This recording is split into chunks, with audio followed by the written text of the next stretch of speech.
¿Qué tal? ¿Cómo están? Un agrado saludarles en una nueva edición de las Cartas sobre la Mesa, un programa de Infogate, un periodismo independiente que semana a semana le lleva no solamente este programa que es de conversación, de análisis, de perspectivas mundiales, regionales y por supuesto también nacionales, sino que está toda la plataforma en infogate.cl para que usted pueda visitarnos. Van 7 años con este programa que semana a semana le acompaña y le entrega elementos de conversación y análisis para que usted comparta con su familia, sus amigos, sus hijos, hijas, que si yo, y con todo su entorno cercano en la idea de que mientras tengamos información, podamos dialogar, nuestra democracia claramente se fortalece. Así que bienvenidos a una nueva edición de las cartas digamos, sobre la mesa.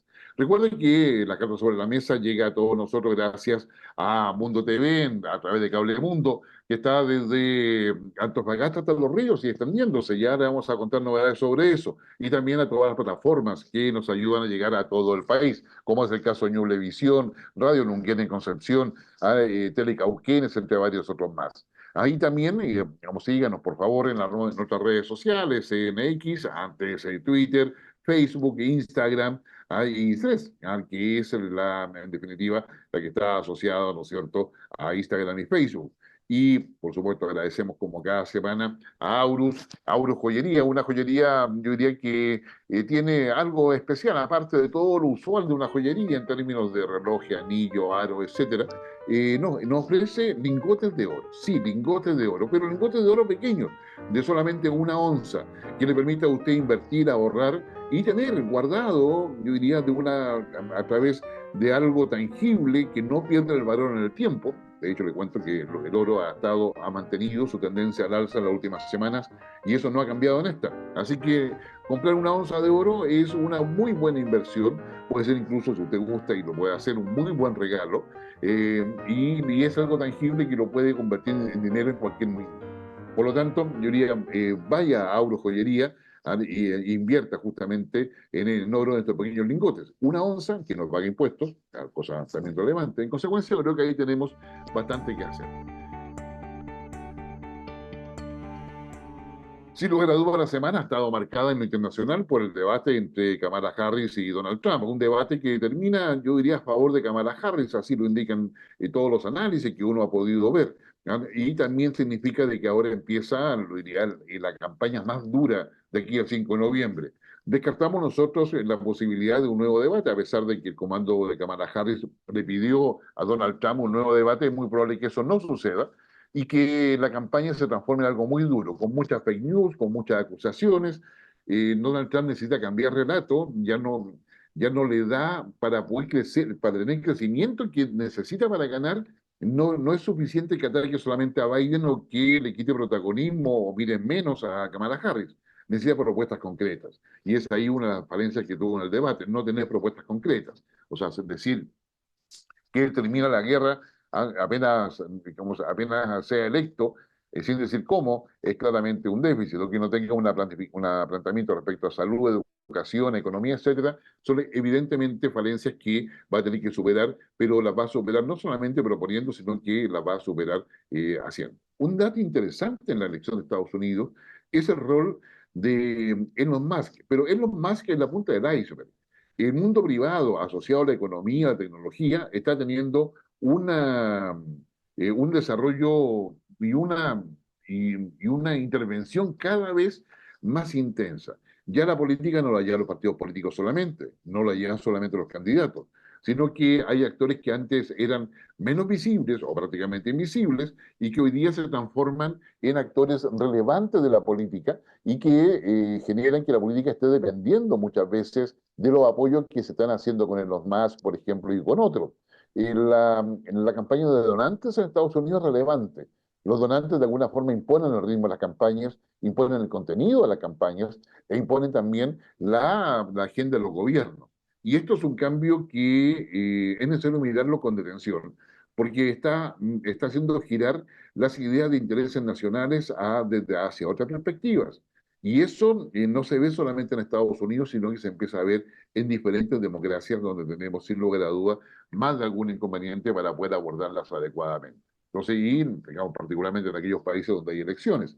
Y ahí nos trae a Chile rápidamente con unas elecciones para el mes de octubre que están marcadas por el denominado caso audio o caso WhatsApp, en el caso de Hermosilla, pero que quedan preguntas evidentes. Es decir, es obvio, ¿cuántos Hermosillas hay en Chile? Digamos, en este caso, es Luis Hermosilla el que, digamos, se han filtrado finalmente todo su WhatsApp, toda la información que tenía. Ahora, de paréntesis, WhatsApp sigue siendo un medio de comunicación seguro. El tema está es que pues, si usted entrega el teléfono con todos los mensajes y su clave, se conocen los WhatsApp, pero no es por filtración de WhatsApp, sino es por el acceso que hay a los datos del teléfono. Y como sea, la situación nacional, yo diría, está colocando en el banquillo a Moro y Cristiano, tanto del oficialismo como de la oposición, y cada uno saca cuentas alegres o alguna cosa, pero esto, yo le diría que el resultado final es que a mayor, a mayor escándalo de WhatsApp o del caso audios, en definitiva lo que tenemos es una mayor polarización. Y probablemente eso es lo que le invitamos esta semana a poder verlo de una manera distinta con nuestro invitado. Un invitado que le va a dar para reflexionar y nos va a sacar un poco de la dinámica de los temas que hemos estado conversando y que nos tienen ocupados en el comidillo político del día a día, donde lo estratégico está en un décimo lugar con suerte, porque lo que se trata es la pelea chica, la pelea de metro cuadrado.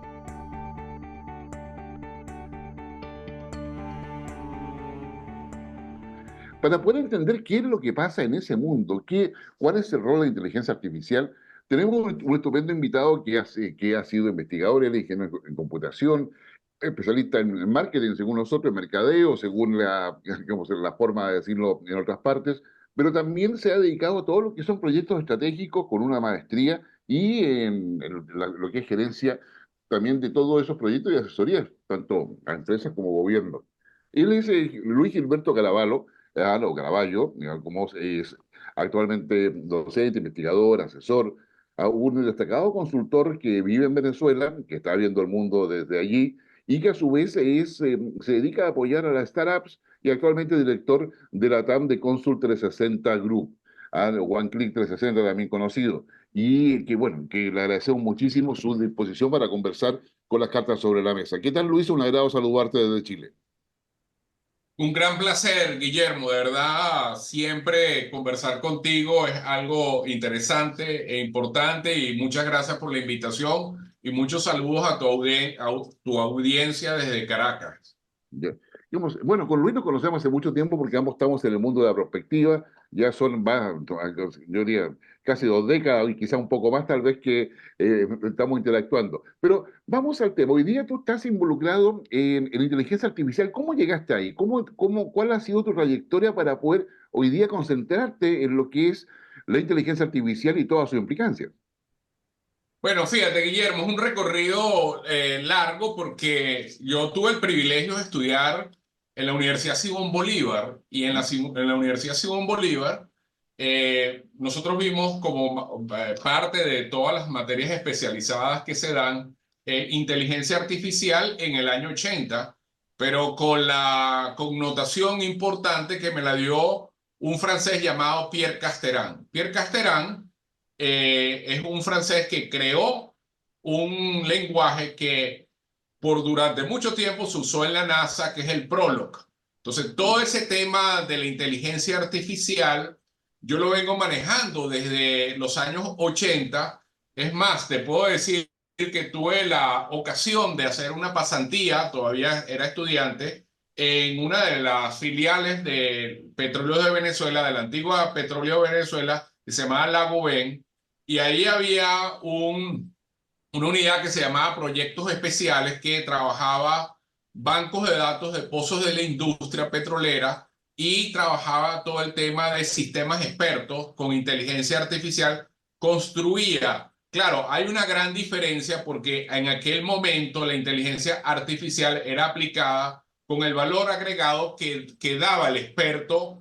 Hoy en día ese enfoque ha cambiado porque ya no son los expertos los que están de alguna manera alimentando los modelos y los están retroalimentando, sino hoy en día son los datos que sirven de base para que el modelo vaya aprendiendo y reaprendiendo. Sin embargo, te puedo decir que además de eso, que te estoy mencionando en cuanto a mi escolaridad, también te puedo decir que a nivel profesional lo he aplicado. Tuve un reto de diseñar una en el año más o menos 93. Sí, fue en el año 93 de diseñar un software o una aplicación para un peaje.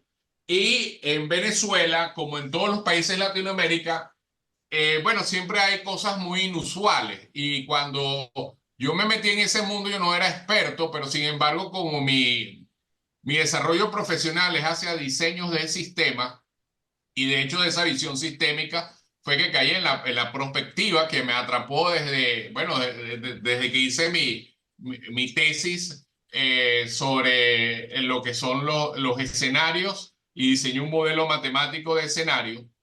Te puedo decir de que cuando diseñé el peaje me di cuenta que los carros, cuando pasaban, tenían un doble control. El que estaba hecho por los sensores que están en el pavimento, y entonces yo empecé a notar que había discrepancias. El que estaba en la caja anotaba un autobús y le cobraba un autobús. Sin embargo, el sistema detectaba que lo que estaba pasando era un carro sedán particular. Y ahí veía era que sobre un chasis de un carro sedán montaban entonces un autobús. Y eso, por supuesto, me llevó a mí a tratar de discernir en esas anomalías y generé un sistema experto que ayudaba a poder mitigar todos esos elementos y por supuesto se ahorraban muchísimos costos y esa fue una de las primeras aplicaciones que hice desde el mundo práctico. Y lo otro, en el modelo de diseño de escenarios que hice como tesis de maestría, que luego lo llevé a software. De hecho, en el 2010 lo presenté allá en Prospecta, Colombia, donde nos vimos. Sí. Presenté cómo la traza de los escenarios se podía construir a través de esas trazas, toda la narrativa del escenario y, por supuesto, había que darle luego una particularidad, enfoque en base a lo que se veía. Pero lo que estaba detrás de eso era la inteligencia artificial, que estaba de alguna manera buscando significados y significados que hoy en día son muy sencillos, porque en aquel entonces, cuando yo diseñé eso, que lo incluí inclusive en un modelo ampliado, donde no solamente incluí la inteligencia artificial, sino también incluí la dinámica del sistema, como bases importantes de poder darle a algo que yo he llamado los escenarios vivientes.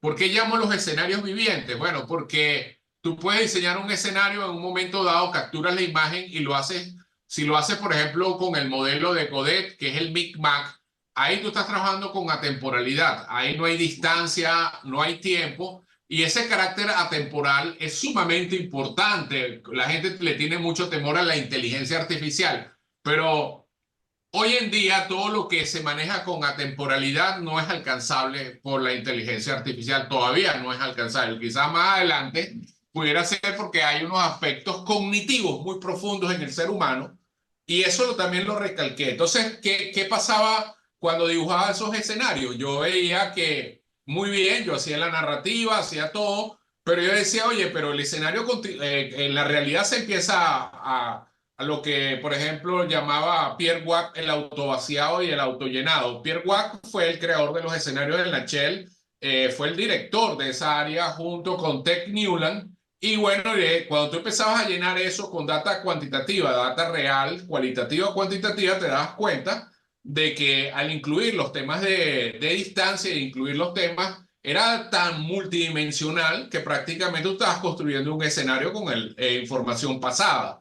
Tú decías, oye, pero esto es una imagen que ya pasó y yo estoy construyendo ahora un escenario que no tiene vigencia, porque yo decía, la velocidad de transformación es muy difícil que alguien pueda leer tanta data. Y en aquel momento, la Internet no es ni siquiera un 1% de lo que hoy en día tenemos a nivel de data y de información. Te puedes imaginar cómo pues con unos niveles de complejidad como es el tema de la industria petrolera, lo que tú decías, el panorama geopolítico que tiene la América Latina, la inserción de las tecnologías emergentes en ese panorama de tantos picos donde tú dices, oye, ¿cómo se preparan los gobiernos? Y yo aplaudo lo que la iniciativa de la CEPAL de hablar sobre la gobernanza anticipatoria, el grupo de Sergio Vittar y de toda esta gente han lanzado sobre ese tema. Yo creo que es un tema muy relevante porque hoy en día hay que buscar algo práctico para poder anticiparte. Fíjate que mi entrada a la inteligencia artificial, un poco para redondear tu pregunta y espero que te la haya respondido Guillermo, va por esa noción que yo tenía desde muy joven de que los sistemas tienen que aprender y que el ser humano, por más que quiera trabajar, inclusive tú lo puedes ver en el nivel más básico, es el nivel que mencioné, por ejemplo, de los métodos conocidos como el MIG-BAT de Michel Godet. El último escenario país que nosotros hicimos con seriedad, lo hice en el 2015, tenía aproximadamente más de 250 variables. Si tú haces un 250 factorial, no hay mente humana que pueda dibujar cuáles son los factores principales. Entonces tienes que ir con tecnología, tienes que apalancarte. ¿Y cómo? Si eliges 10, por ejemplo, 10, 15 variables, que es lo que finalmente queda y después hacen las críticas, que generalmente son 7 u 8, ¿cómo retroalimentas eso en tiempo real? Vamos a hablar, por ejemplo, el tema comercial.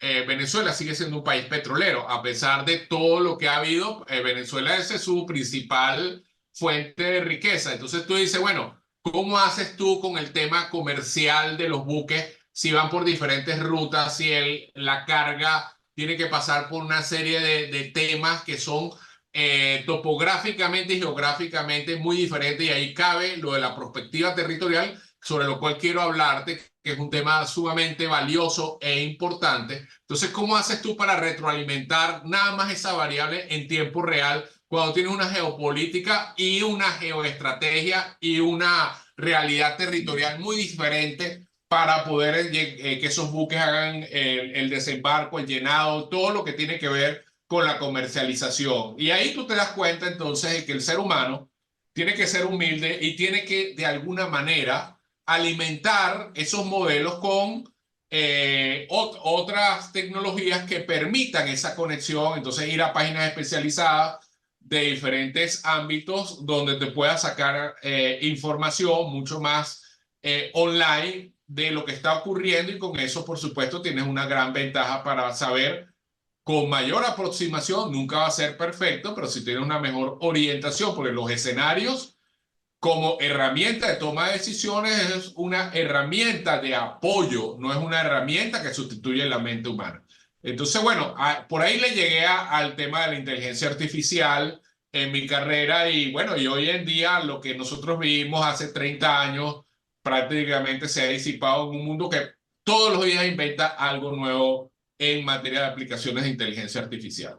No, efectivamente, yo creo que la inteligencia artificial finalmente, en términos no solamente de manejo de datos, que es la Big Data, todo lo que es la capacidad de poder tomar los datos y construir escenarios. Ahora, ¿cómo está América Latina en eso? Porque uno ve que en Europa la inteligencia artificial es un debate respecto a si se regula o no se regula. Bueno, Europa está por la regulación. Hay quienes sostienen de que no hay que Claro. regularla porque es importante de que pueda crecer, y que es ahí, en su crecimiento y desarrollo, donde está la riqueza y el aporte que puede hacer a la economía, a la sociedad y a la política incluso. Pero, ¿cómo está el desarrollo de inteligencia artificial en América Latina? ¿Cómo se ve lo que hoy día tenemos? No, excelente. Yo lo veo con un gran potencial. Yo creo que desdibujar esa realidad es no estar en lo que está ocurriendo hoy en día. Los debates se están dando en los diferentes parlamentos de los diferentes países. Hay ya leyes introducidas en varios países donde hay propuestas. Inclusive acá en Venezuela, a pesar de toda la diatriba política, hay también una ley de inteligencia artificial que se introdujo recientemente al Parlamento de la Asamblea y se está discutiendo sobre esos temas. Yo diría que el rol preponderante de países que antes no estaban siendo tomados en cuenta en el mapa tecnológico, hoy en día ha cambiado con lo que es la presencia de China. China tiene un auge tecnológico muy importante y muchos países asiáticos también lo tienen, la India también. Yo creo que se viene un desarrollo sumamente interesante. Hay un desplazamiento, por supuesto, de la ocupación, cosa que hay que regularla porque posiblemente hayan empleos que ya tienen que ser desempeñados bajo otro rol. Por ejemplo, yo te voy a poner el ejemplo, ya que lo citaste cuando me introdujiste de lo que es la plataforma de C360 o la plataforma de Consul 360. Bueno, eso es una plataforma orientada a servicios que está diseñada bajo blockchain e inteligencia artificial. Pero cuando tú empiezas a incorporar todo el nivel de transacciones que tiene la plataforma, hay un tema relevante que es el nivel predictivo del motor de inteligencia artificial que te permite con antelación poder predecir patrones de comportamiento. Cuando yo trabajé en la banca, tuve dos cargos importantes como vicepresidente de tecnología, tanto del Banco Industrial de Venezuela como de Banesco, te puedo decir que ahí habían proyectos de data warehouse y los proyectos de data warehouse, además de que eran costosos, eran proyectos cuyos resultados no se veían sino en 2 años, más o menos aproximadamente. Acá, con el modelo de inteligencia artificial, por ejemplo, que maneja esta plataforma, en 2 minutos puedes tener los patrones de comportamiento y, por ejemplo, si Guillermo Hoffman tiene una hija que va recurrentemente a la academia y, por decirte algo, tú le pagas su escolaridad, su mensualidad de, vamos a poner, $1.500, $2.000, y él detecta que tú en tu wallet o en tu cuenta no tienes los $2.000, él te puede ofrecer automáticamente, sin que tú se lo pidas, un préstamo para que puedas cubrir la escolaridad de tu hija. Eso es inteligencia artificial anticipatoria, cosa que hoy en día tiene innumerables aplicaciones y da grandes ventajas. Entonces, todo ese desplazamiento por ejemplo, de no tener a un oficial que es con el cual tú ibas a la agencia tradicional a solicitar el crédito.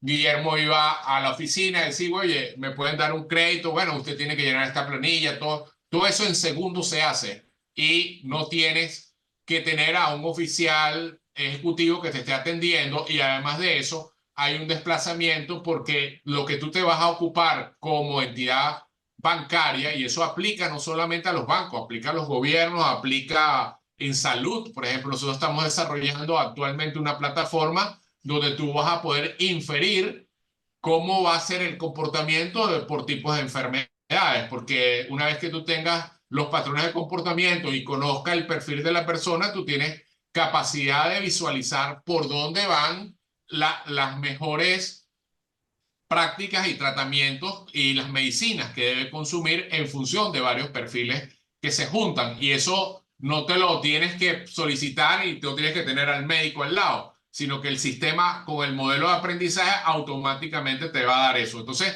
hay un desplazamiento y tú lo que tienes que mantener, por ejemplo, en el caso bancario, es tener a los ejecutivos, en vez de estar diseñando un producto, más bien teniendo actualizadas las tarifas. Igual va a pasar con los médicos y las instituciones de salud, donde van a tener que desplazarse a mantener tarifas o mantener ciertos parámetros que se pueden ir evolucionando, pero la función es otra. Y así hay muchos niveles diferentes de ocupación laboral, y yo creo que ese es un tema muy importante para el mundo en general y para América Latina, que siempre ha sido muy ingeniosa y muy innovativa. Por eso yo creo que toda esta transformación digital, toda esta transformación emergente de tecnología va a ser de gran beneficio para nuestro territorio, para Latinoamérica. Y, digamos, en respecto a eso, no puedo dejar de preguntarte, bueno, los dos conocemos, estamos en la misma red prácticamente. José Luis Cordeiro, por ejemplo, digamos, está en toda la idea del transhumanismo, la Universidad sí, de la Circularidad. Tenemos el caso tuyo, Eduardo Balbi, que sé yo, digamos, varios otros en América del Sur, que están en una visión distinta. Pero la pregunta en realidad, la reflexión es, ¿la máquina nos va a dominar? Porque finalmente, cuando tú hablas de que la inteligencia artificial anticipatoria permite a partir del comportamiento inferir, deducir, establecer, anticipar, también estamos hablando de un control social. Entonces, si ese control social que tiene el manejo de la data, digamos, la capacidad de poder reunir data a una velocidad increíble y establecer el comportamiento, por dónde viene el comportamiento de las personas, eso también pues, nos puede llevar a que finalmente a las máquinas digan qué cosa es mejor para el ser humano. ¿Cuál es tu reflexión a ese respecto? Porque es un tema abierto y lo dejo realmente para tu opinión, porque es un tema que está en el fondo de la discusión muchas veces en los grupos de amistades, qué sé yo, mientras se disfruta una reunión. No, no, es un tema, por supuesto, que va a ser discutido durante muchas décadas, porque precisamente ahí es donde está la complementariedad, y yo lo dije en la introducción de lo que son los escenarios. Por ejemplo, vamos a estudiar el caso de cómo tú alimentas las variables de un tablero, variables críticas de los escenarios, y tú dices, bueno, siempre los escenarios es un complemento de orientación al proceso de toma de decisiones, y separaba claramente de que habían funciones cognitivas del ser humano que son totalmente atemporales y que no son alcanzables por la inteligencia artificial. El gran error sería de que tú te descuides y todo lo hagas basado en los modelos de inteligencia artificial, porque vas a entrar en lo que tú acabas de decir, precisamente a ser controlado socialmente.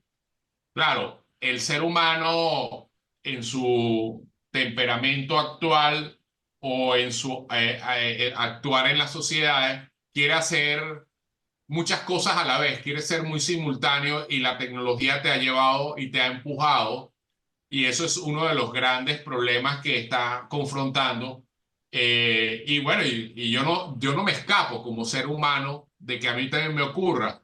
Cuando uno entra a WhatsApp y empieza a revisar mensajes, oye, mira, esta persona me dijo esto, pero esta me dijo lo otro, y fíjate que estoy entrando a esta página y hay como un scrolling donde una cosa concatena con otro y tú te vas como sintiendo de que cada vez te sientes como más reforzado, y eso cognitivamente puede ser bastante, crearte un estado de mucha vulnerabilidad sin que te des cuenta. Y eso es importante, trabajar sobre esos temas de cómo generar espacios donde no hay internet, donde no hay uso de la máquina, y donde el ser humano prevalece en su condición de persona, en su condición humana, para poder darle el espacio. Yo veo la inteligencia artificial con el temor, por supuesto, y así lo está viendo el mundo. Hay mucha gente que lo ve mucho más negativamente. Yo, porque aparte de mi condición profesional que describiste, tengo otra área, otra arista mía donde escribo y abordo el arte, y conozco muy claramente todo lo que es el tema de la creatividad, de la intuición a otro nivel, de la misma, otras capacidades, tanto visuales como cognitivas, que te da el trabajar arte. Y eso, por supuesto, me ha ayudado a entender y discernir entre lo que es la aplicación directa sobre los modelos racionales, predictivos y deductivos. Y ahora se habla mucho de lo que se llama las redes neuromórficas, que están de alguna manera alineadas con lo que es el cerebro humano. Yo recuerdo, y ya que hablaste de transhumanismo, que José Luis Cordeiro trajo acá a Venezuela un congreso que se llamó Transvision, y me pidió que hiciera una ponencia, y en el año 2005 hablé sobre el hombre cuántico. Hoy en día está descubriendo el hombre de que el cerebro se trabaja hacia lo que es la cuántica, y que está muchísimo más cercano a cómo realmente trabaja el cerebro humano. Esos niveles intermedios de estadios son sumamente importantes, porque cuando tú estás hablando de qubits, que son igual que los bytes que en un momento surgieron, estamos hablando de temas muy interesantes. Por ejemplo, tú puedes hablar de un qubit y hablar de algo que hoy en día preocupa muchísimo con el tema de inteligencia artificial, que es la identidad y el tema de seguridad. porque no es nada más de seguridad de datos, sino de seguridad nacional, seguridad de hackeo. Y cuando tú tienes el tema de los qubits, un qubit no es duplicable. O sea, si yo tengo a Guillermo Hoffman bajo qubits, yo no lo voy a poder duplicar nunca porque los estados dinámicos que hay dentro de la tecnología cuántica no son duplicables.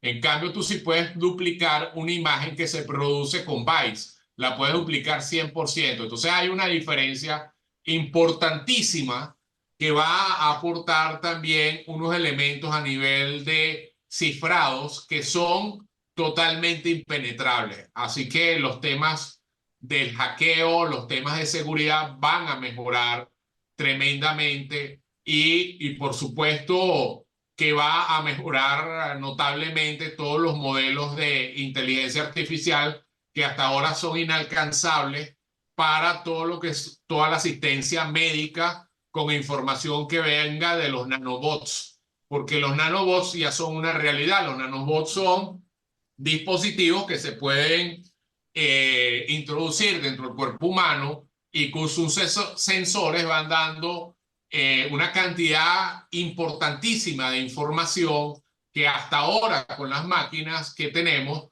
no son fáciles de computar, pero cuando tú hablas de la máquina cuántica, que ya es una realidad de Google, que es 10 millones de veces más rápida que las máquinas que nosotros tenemos actualmente, nosotros vamos a tener la potencialidad de poder discernir de manera anticipatoria cuál es la realidad celular de nuestro cuerpo sin que nos tengamos que desdibujar. Entonces, cuando uno ve estos temas, dice, oye, pero entonces sí vamos a poder lograr cosas que hasta los momentos son inalcanzables. Por supuesto, porque esa tecnología, si se usa de manera adecuada, como te vengo diciendo, de una manera de apoyo y con ética, y yo creo que hay que abrir un debate profundo, un debate importante, pero me parece obligatorio que todas las academias, desde muy temprana edad, empiezan a dar todo lo que son las herramientas digitales y temas de inteligencia artificial, porque la inteligencia artificial no vino por un rato, vino a profundizar estadios nuevos de conciencia para el ser humano. Sí, no, y sin lugar a dudas, no solamente trae nuevo, sino que marca un punto de inflexión en lo que es el desarrollo de la sociedad, de la forma de interrelacionarnos, la forma de poder generar futuro.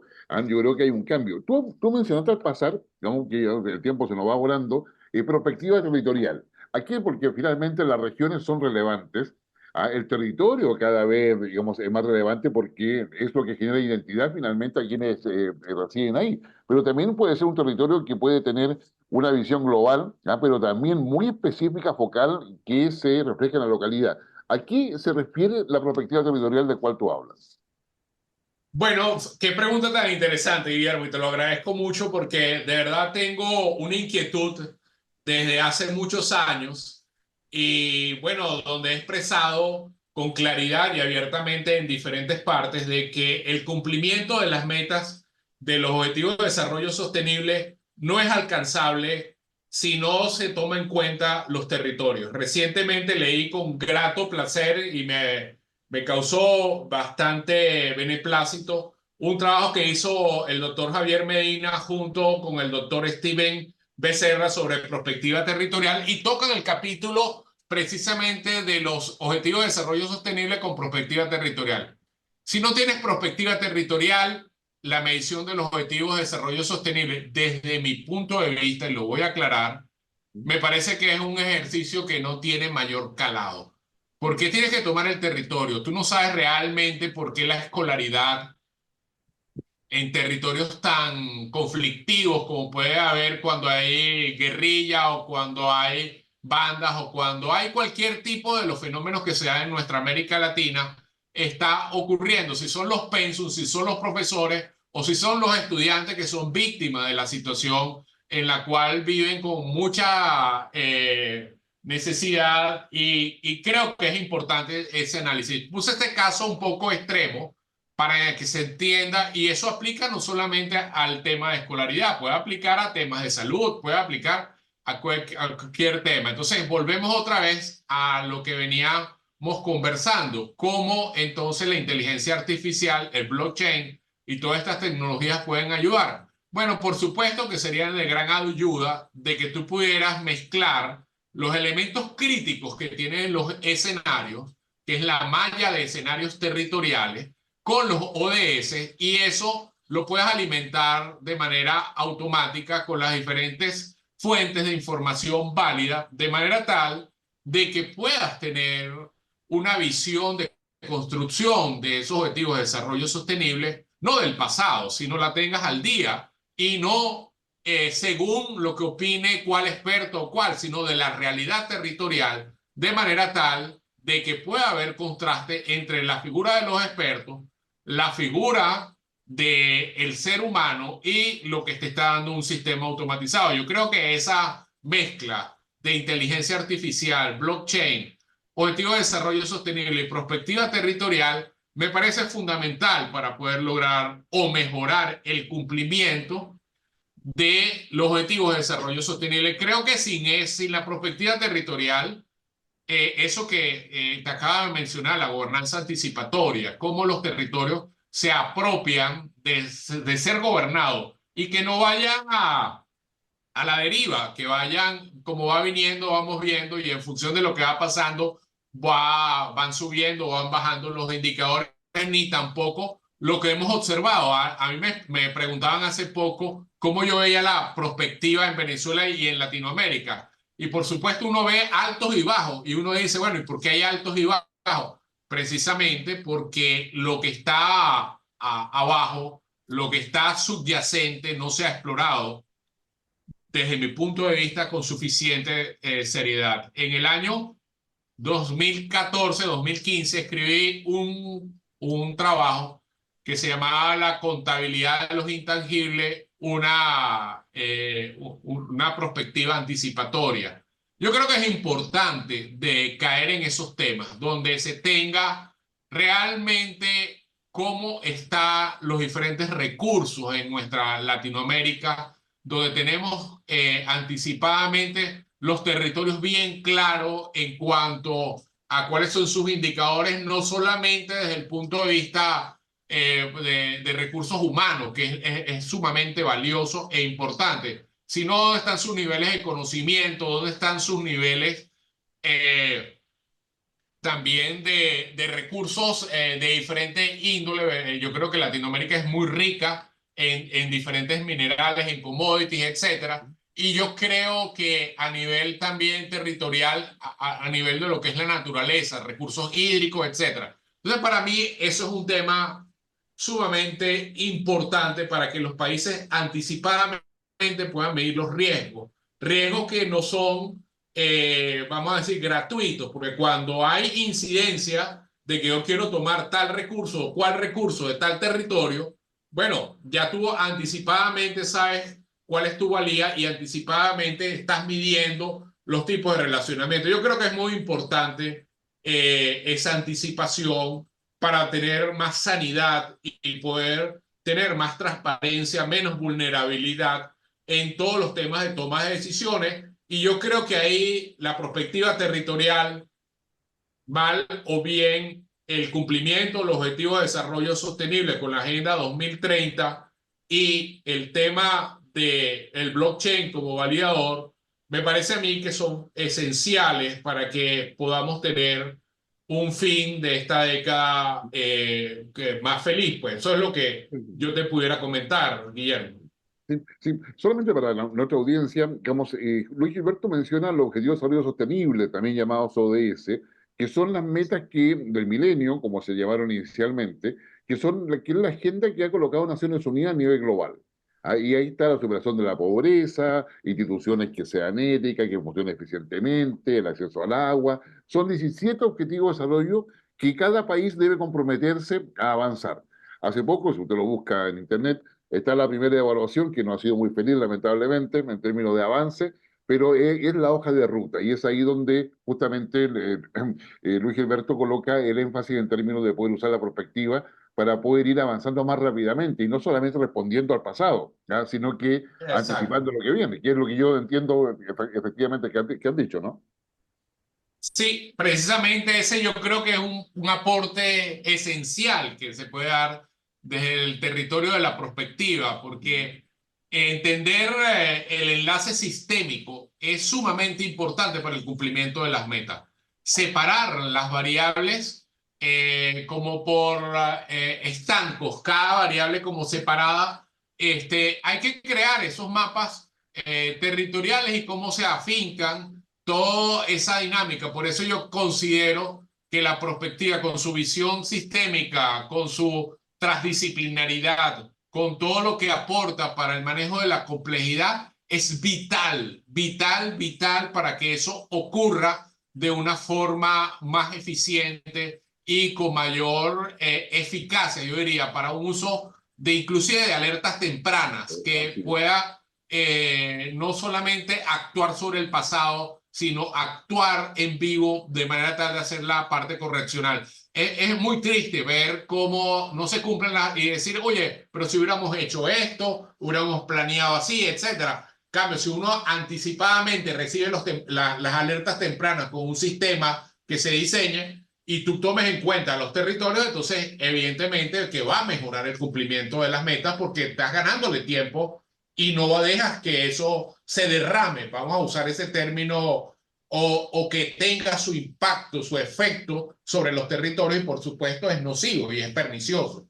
Eh, Luis Gilberto, otra cosa que tú has mencionado y que me gustaría lo pudiese explicar en términos más simples, ¿ah? Y tú has mencionado el blockchain. ¿Ah? O sea, el blockchain, digamos, créanme, para ustedes que nos están escuchando, es fundamental hoy día en logística, es fundamental hoy día en planificación anticipatoria, es fundamental para asegurar las operaciones y evitar justamente, en algún momento lo mencionaste, el hackeo. ¿Qué cosa es el blockchain en términos simples? Bueno, el blockchain no es más que el registro de información eh, que tiene unas características muy particulares porque obedece a unos algoritmos, algoritmos que permiten entonces registrar la información por consenso y ese registro de información por consenso se hace en diferentes bases de datos que están distribuidas en diferentes nodos. Y al tener copias de la información en diferentes computadores que están interconectados en una red, hacen de que no puedas trampear la información. Por lo tanto, te da transparencia, te da seguridad, te da confiabilidad y te da un tema que es muy importante, que es el tema de que no puedes cambiar la información. Una vez que un bloque ¿Mm? es generado, por eso se llama cadena de bloques o blockchain. Una vez que tú generas un bloque, ese no lo puedes cambiar, no puedes cambiar la información. Así que si yo tengo la identidad digital de Guillermo Hoffman en blockchain, esa identidad yo no la puedo cambiar. No, mira, que yo ahora quiero que Guillermo sea así o tenga la voz asada o haya cualquier modificación, no lo vas a poder hacer. Y eso es válido para cualquier tema transaccional que haya en el mundo. Evidentemente, no puedes meter toda la información porque crearía una base de datos enorme, pero sí la información de mayor sensibilidad y ahí es donde hay la mezcla de lo que son las bases de datos tradicionales con las bases de datos o con estos registros de información que genera la blockchain. Entonces, para redondearte, es una tecnología que no fue creada recientemente, tiene muchos años, pero igual que la tecnología de la inteligencia artificial, ha tardado en madurar. Recientemente se ha aplicado en todo el ámbito de una sociedad, se puede aplicar en banca, en finanzas, en salud, en transporte, en gobiernos, etcétera, en cualquier área, y que permite registrar bajo algoritmos de consenso información, creando información segura, confiable, transparente y auditable. ¿Qué relación hay entre blockchain y Bitcoin? Porque Bitcoin aparece como la nueva moneda del futuro. Hoy día se cotiza en bolsa, cada vez más relevante. ¿El mismo principio? Sí, no es el mismo principio vamos a decir, técnicamente tiene sus elementos, porque te voy a explicar. Toda moneda criptográfica usa la tecnología blockchain de base. Ok. Y esa tecnología de base sirve para que el Bitcoin pueda estar siendo utilizado como moneda criptográfica y está basado, por ejemplo, el tema de la Bitcoin en el famoso white paper que escribió Satoshi Nakamoto en el año 2009, 2008, 2009. Y a raíz de eso se ha respetado ese algoritmo donde se van a generar 21 millones de Bitcoin. Ya se ha generado un importante número de Bitcoin y a medida que se genera, el algoritmo de consenso se vuelve mucho más, vamos a decir, de mayor número de iteraciones para llegar al consenso y eso lleva a un estimado de que el último Bitcoin, respetando ese white paper, se va a generar en el año 140, o sea, Ok. 2140 y todavía falta un trecho para ese recorrido. Y volviendo a la pregunta, el blockchain es la base de cualquier criptográfico, por lo tanto es la base del Bitcoin, que también tiene una tecnología, por ejemplo, te puedo decir la blockchain privada, porque la blockchain puede ser pública, privada o híbrida. Por ejemplo, la que tiene Consul 360, la tecnología de la plataforma de la cual yo represento en Latinoamérica, C360, está diseñado bajo un fork de Bitcoin, que es la tecnología de base del Bitcoin como tal. Y ya nos va quedando poco tiempo, Gilberto. ¿Cómo se ve lo que estamos conversando, prospectiva, inteligencia artificial, frente a la realidad política y económica del mundo? O sea, porque hemos mencionado varias veces la palabra geopolítica. La geopolítica mundial centrada en las potencias es una cosa, la geopolítica en la región es otra. ¿Cómo ves tú esa aproximación? No, muy interesante esa pregunta porque yo creo que la diatriba y la dinámica ha ido mostrándole al mundo de que a pesar de todas las diatribas que pueden haber a nivel geopolítico, la tecnología ha seguido avanzando, ha seguido creciendo, evidentemente con todos sus pasos que van graduándose o se van regulando en cada país. Cada país tiene un proceso o una velocidad de adopción de estas tecnologías. Yo creo que el despertar del mundo entero y de Latinoamérica con respecto a lo que es la adopción y la absorción de tecnología es algo imperdible, único en el mundo. Yo creo que el mundo en su vida ha visto un proceso de transformación tecnológico donde todos los días uno revisa cualquier medio informativo, ves continuamente la aparición de nuevas aplicaciones tecnológicas, porque no solamente es el blockchain, que también es transversal, porque es aplicable a cualquier realidad del ámbito social y de una sociedad. No solamente es la inteligencia artificial, que también es desbordante, aplicable a gobierno, aplicable, no solamente es la prospectiva, que también es transdisciplinaria,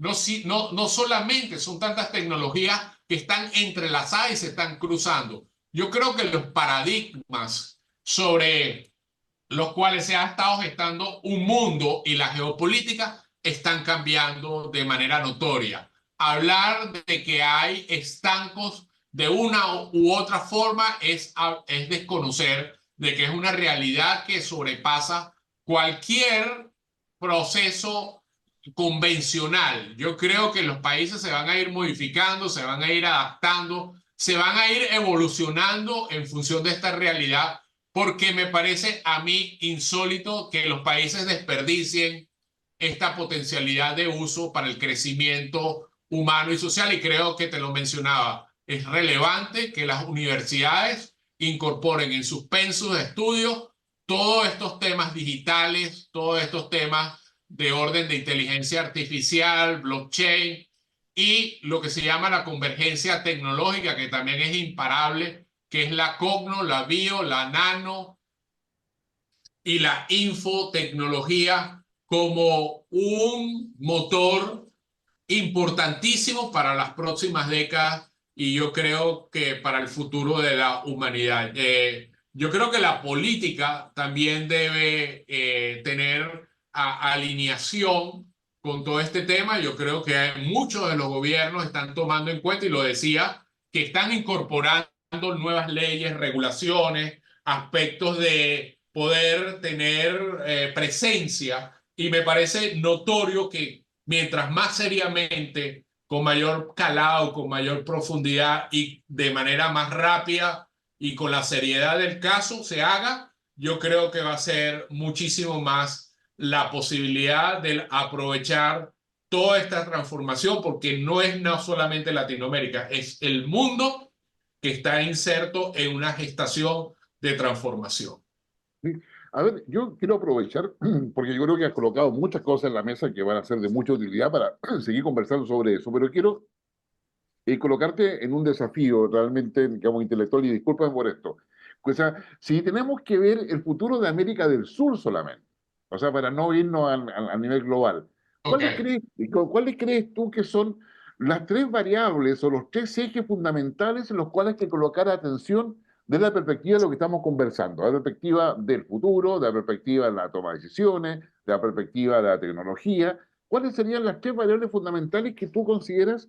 Digamos, y yo sé que te estoy haciendo la pregunta en frío, digamos, por lo tanto, por favor, siéntete en la libertad de poder, digamos, y asumirla a quienes nos escuchan, de que es una reflexión de una persona que tiene un pensamiento permanente y una observación permanente respecto a lo que pasa. ¿Cuáles serían los tres elementos más relevantes en América del Sur? Yo diría que son sencillos, a lo mejor yo te coloco un cuarto.